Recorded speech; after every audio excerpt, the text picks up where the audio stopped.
Hello বন্ধুরা, আমি অনু update with অনু চ্যানেলে তোমাদের স্বাগত। আমি চলে এসেছি চিনি সিরিয়ালের আপডেট নিয়ে। চিনি সিরিয়ালে তো দেখা যাচ্ছে যে চিনি ভাবছে যে এই ধাঁধাটাকে আমায় তাড়াতাড়ি লিখে ফেলতে হবে, ভুলে গেলেই মুশকিল। কিন্তু এই সময় তাকে সাহায্য করতে এগিয়ে আসে চারুকেশী। কিন্তু চিনি তো চারুকেশীকে বিশ্বাস করতে পারছে না, তাই সে বলে এত সহজে আমি আপনাকে বিশ্বাস করতে পারছি না। চারুকেশী বলে যুদ্ধের কৌশলটা কি জানো? যুদ্ধের কৌশলে শত্রুই বন্ধু হয়, আর আমাদের দুজনের শত্রুই কিন্তু হেমাঙ্গিনী, সেটা খেয়াল রেখো। তাও চিনি চারুকেশীকে বিশ্বাস করতে পারছে না।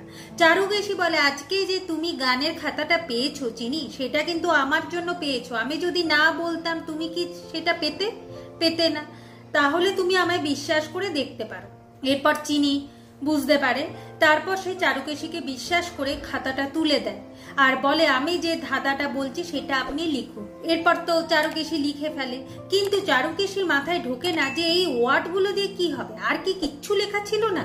চিনি বলে না, আর কিচ্ছু ছিল না, এইটাই ছিল, আর বাদবাকি সব গান ছিল।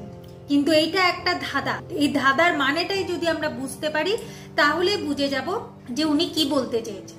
এখন চারুকেশী আর চিনি মিলে এই ধাঁধার মানেটা বের করছে। এইদিকে তো হেমাঙ্গিনী স্মৃতিশক্তি হারিয়ে যাওয়ার অভিনয় করছে, ডাক্তারদের বলছে ভুলভাল রিপোর্ট বানাতে যাতে দ্রোণ বিশ্বাস করে তার ঠাম্মির স্মৃতিশক্তি হারিয়ে গেছে। এরপর দ্রোণ ক্লিনিকে আসছে। দ্রোণ ক্লিনিকে আসার সঙ্গে সঙ্গে দ্রোণের পিসি দ্রোণের ওপর রাগ দেখাতে থাকে, বলে কিনা যদি তুই তোর ঠাম্মিকে ঠিক করতে না পারিস সেই ক্লিনিকেও তুই কাজ করবি না। এখন দ্রোণ জানিয়ে দিয়েছে আমি এমনিতেও এই ক্লিনিকটা ছেড়ে দেবো, ঠাম্মির দেওয়া ক্লিনিকে আমি কোনোভাবেই কাজ করব না। এখানে সমস্ত কিছু ঠাম্মি নিজে কিনে রেখেছে, যেখানে সম্ভব নয় আমার কাজ করা। আমি এমনিতেই এই ক্লিনিকটা ছেড়ে দেবো, আমি অন্য জায়গায় কাজ করব। আর তাছাড়া এত ঠাম্মিকে নিয়ে তোমরা ব্যতিব্যস্ত হয়ে পড়েছো, এটা না করলেও চলবে। ঠাম্মি সুস্থ না হলে ঠাম্মির জন্য মঙ্গল, না হলে কিন্তু ঠাম্মি ধরা পড়ে যাবে। এখন দ্রোণের মা বলে যে এইগুলো কিন্তু ধর্মের সইবে না। দ্রোণ বলে তাহলে ঠাম্মি বুঝি খুব ধর্মের পথে চলছিল, তাই না মা? এরপর অপালা বলে দ্রোণের সাথে তার ঠাম্মির কাছে যাবে, কারণ দ্রোণ নাকি উল্টাপাল্টা চিকিৎসা করতে পারে তার ঠাম্মির উপরে।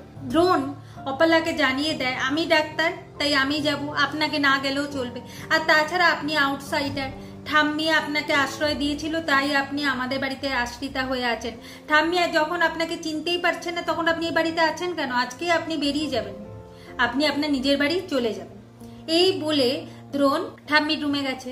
এরপর দেখা যাচ্ছে তীর্থ আসে। তীর্থ এত ঠান্ডা কেন সে তার মাকে নিয়ে চিন্তা করছে না, এইটা নিয়ে চিরও একটু সন্দেহই করছে। সত্যি তীর্থ বেশ ঠান্ডা আছে, তার মাকে নিয়ে কিন্তু কোনো চিন্তা নেই।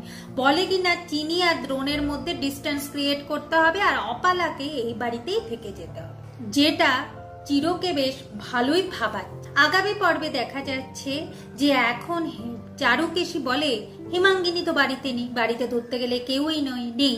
তাহলে শোনো, হেমাঙ্গিনীর লোকই কিন্তু খাতা গজেনের ফোন সব চুরি করেছে। এর মধ্যে তো আবার দেখা যাচ্ছে যে হেমাঙ্গিনী গজেনকে মেরে ফেলারও প্ল্যান করে ফেলেছে। তো এখন হেমাঙ্গিনীর ঘর ফাঁকা, তাই হেমাঙ্গিনীর ঘরে তল্লাশি করলে কিন্তু অনেক কিছু খুঁজে পাওয়া যাবে চিনি। এখন চারুকেশী আর চিনি মিলে যাচ্ছে হেমাঙ্গিনীর ঘরে তল্লাশি করতে। অন্যদিকে দেখা যাচ্ছে এখন দ্রোণ ঠাম্মির কাছে গেছে, ঠাম্মি তো দ্রোণকে না চেনার ভান করছে।